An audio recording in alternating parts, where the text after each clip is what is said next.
എന്റെ അച്ഛനോട് ഞാൻ സംസാരിക്കും. നിങ്ങൾക്കെന്താ? എനിക്ക് എന്താന്നോ, നിന്റെ അച്ഛൻ എന്നോട് ചെയ്ത തെറ്റിന് ഞാൻ അയാളെ എന്നെ ഡിവോഴ്സ് ചെയ്യേണ്ടതാ. ആദ്യം എന്നെ ഡിവോഴ്സ് ചെയ്യണ്ടേ. നിങ്ങളുടെ വീട്ടിൽ കേൾക്കുന്ന എനിക്ക് ഇഷ്ടമല്ല. അമ്മ എന്നോട് എപ്പോഴും വഴക്കാം. അമ്മ എന്നെ അടിച്ചോ? അത് അച്ഛനെ രാത്രി വിളിച്ചില്ലേ, അതിന് അമ്മ ഫോൺ എറിഞ്ഞു പൊട്ടിച്ചു.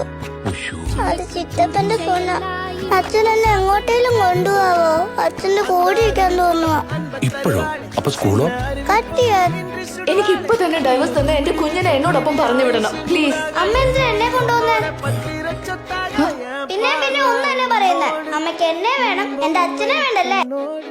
பேசாமல் விண்ணோடு நாம் மிதந்து போவோம் காதாரா அடியால்